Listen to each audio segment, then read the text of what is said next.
Matthew 22.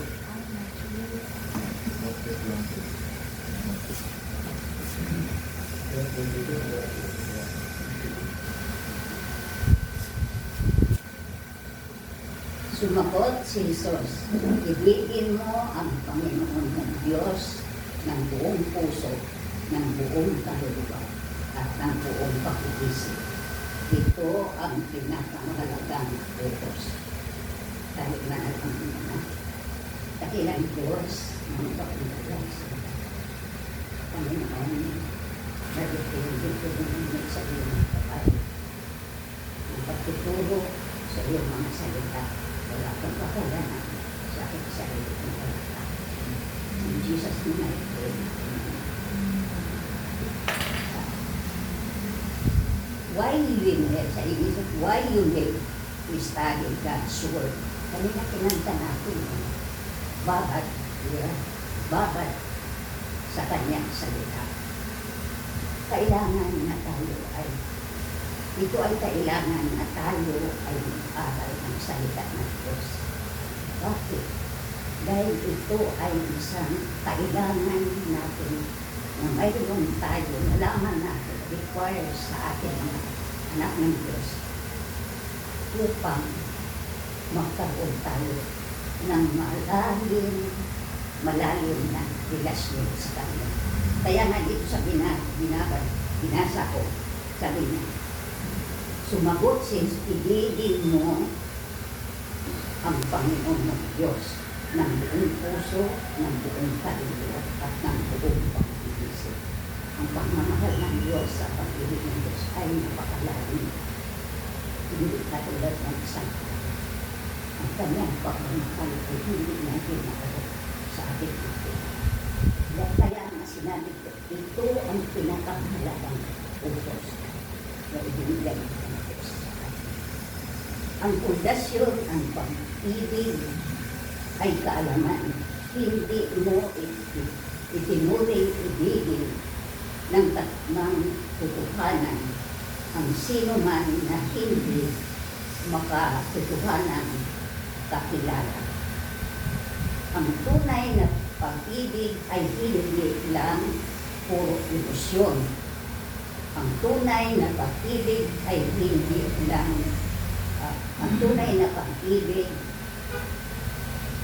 hindi lang puro emosyon, bagamat ito may kautusan emosyon. Ang tunay na pag-ibig ay diktado ng malinaw na pag-iisip sa malinis na damdamin.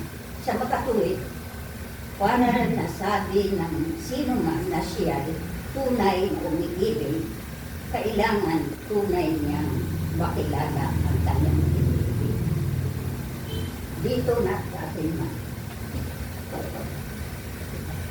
alam ng Diyos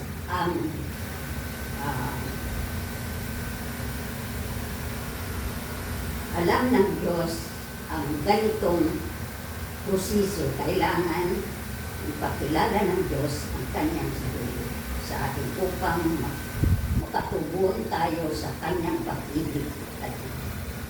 Kaya tatlong bagay ang dadalhin ko sa inyo. God revealed Himself through nature. Di ba ang ating Panginoon, ang Diyos ay bago nilikha ang tao, ay binigyan niya tayo ng mga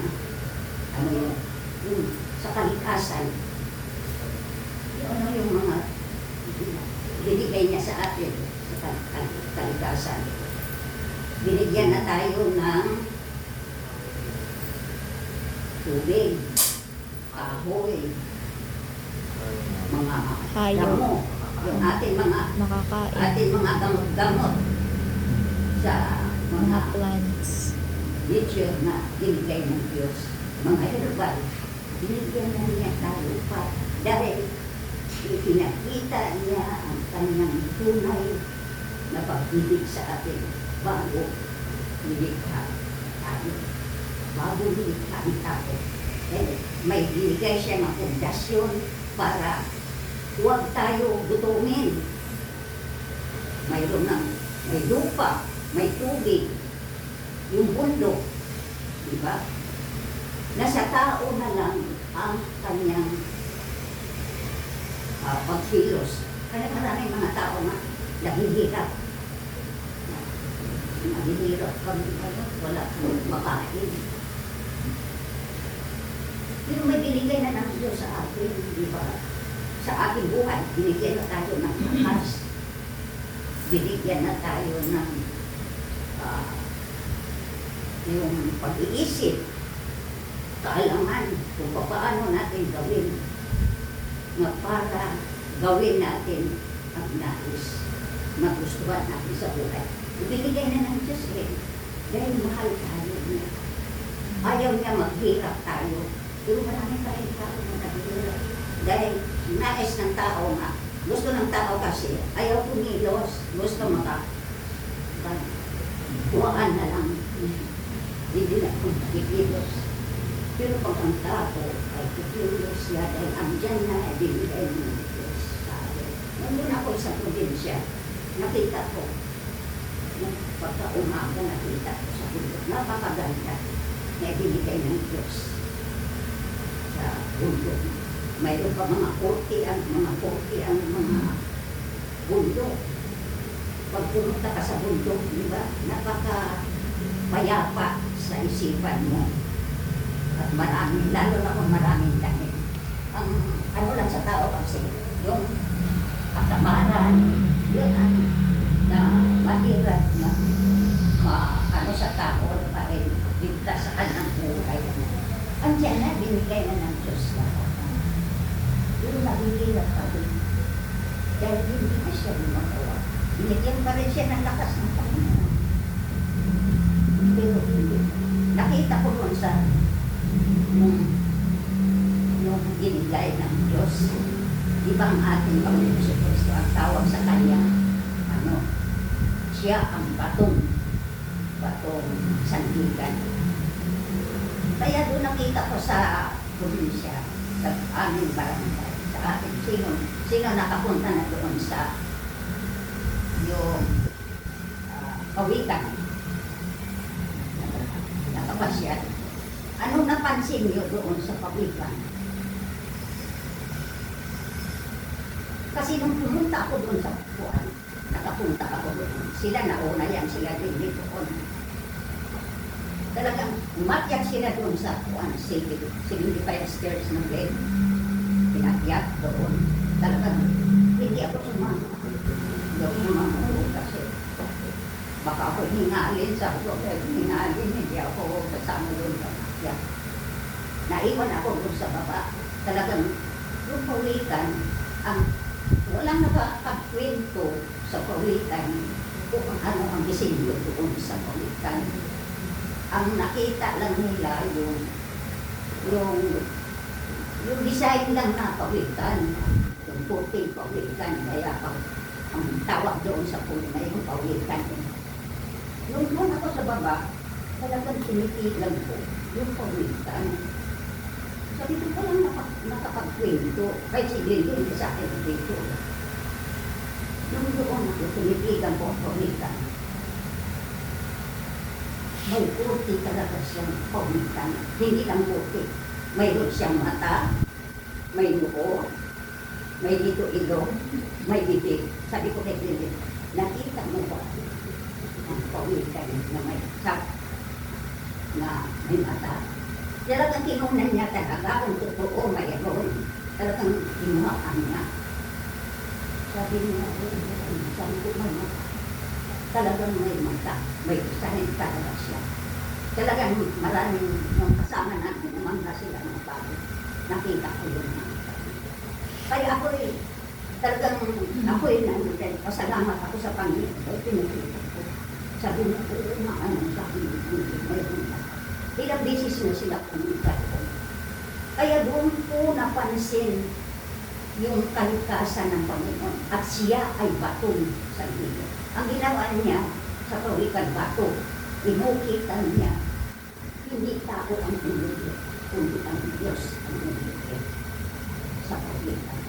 Para makita sa tao na may Diyos na gumawa, hindi tao.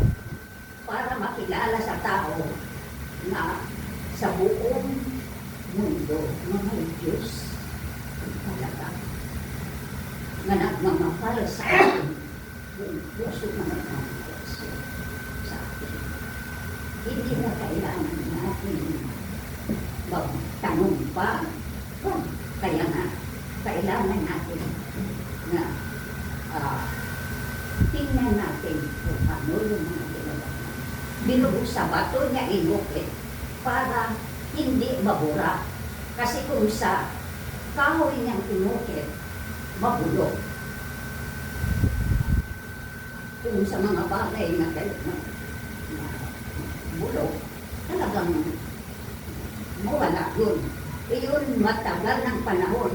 Mula pa nung bata pa ako, hindi pa ako pinanganak.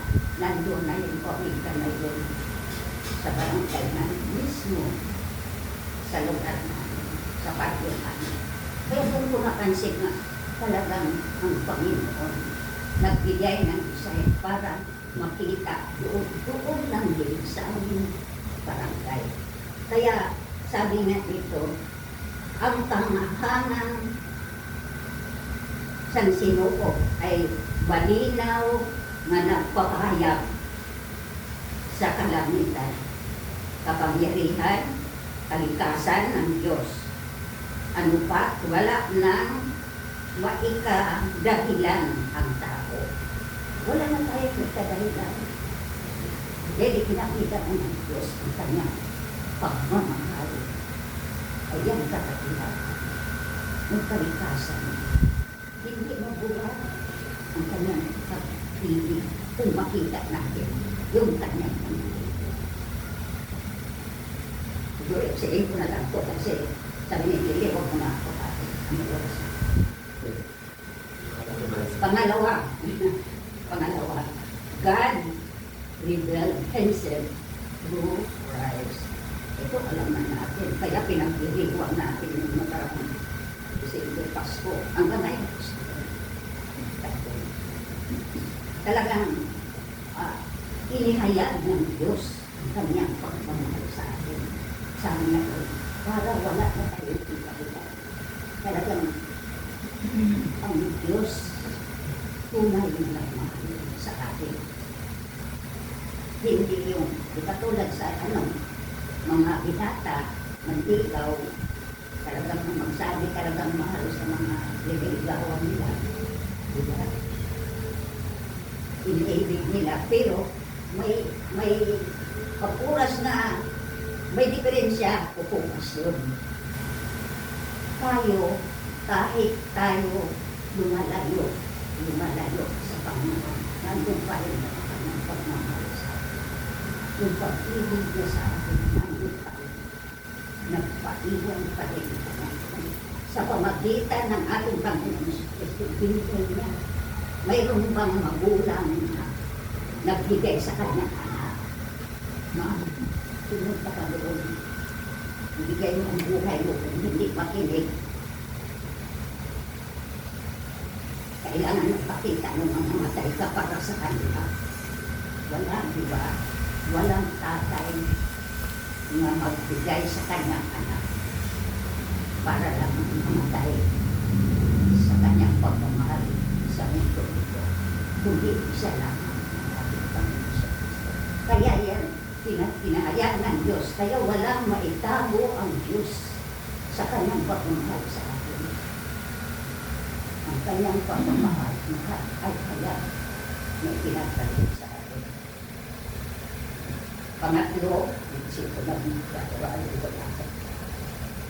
Pangatlo, God revealed himself through the Scripture. Hindi ba kanyang kinanta natin na babad dahil salita ng Diyos?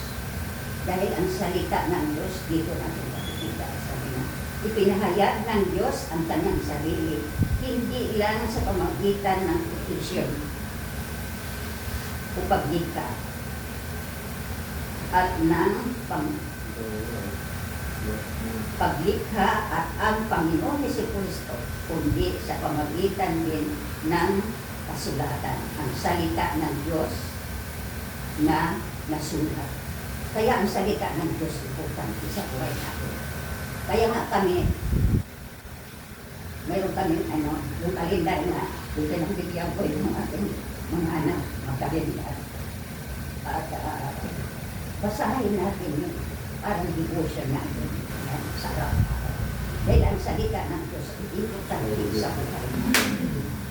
Yan ang guide natin sa buhay natin na para mayroon tayong makikain sa ating buhay. Kaya nga, napakaganda yung salita niya. Babad, pero babad na tayo kaya. Salita ng Diyos. Ating mga sarili. Pag madaling araw, kami si Baby ng devotion, kami nagturo. Sa gabi, kasama ko. Pag andito sila tayo, si Lolo, kasama na. Iba naman sila. Kanya-kanya. Kaya, ang bawat isa sa atin, bigyan natin ng panahon ang salita ng Diyos. Dahil ang salita ng Diyos importante sa buhay natin. Ito ang guide natin. Kaya wala na tayong idadahilan na walang Diyos na nagmamahal sa atin ng buong puso. Dahil binigay niya yung kalikasan, lahat binigay na sa atin, pati yung buhay natin, pag-iingat sa atin, wala nang idahilan tayo. Si Kristo binigay sa atin.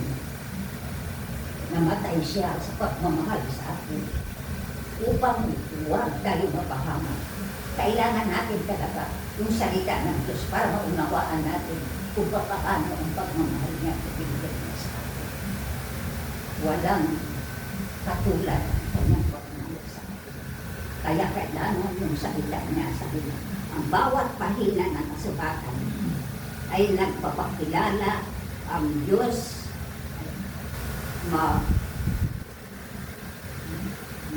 mababasa mo sa kanyang salita kung atin at sino siya. Malaman mo rin ang kanyang mga katamian, ang kanyang layunin, ang kanyang kapangyarihan, ang kanyang kaluwalhatian at kabanalan. Nakasulat din sa kanyang salita ang kanyang plano ng kaligtasan at ang pangako ng walang hanggan sa buong langit at lupa sa kabilang buhay. Ito ang napakahalaga sa buhay natin. Yung pangako niya na buhay na walang hanggan. Hindi natin ito makita kung hindi tayo magbasa ng salita. Kaya maraming mga tao na hindi nila alam. Basta yung na namatay dyan, nagpakamatay. Dahil ano na yun, ang isip niya, leetlit na. Kung alin matanda na siya, nagpakamatay pa. Dapat hindi nga siya magpakamatay kay ba? Mas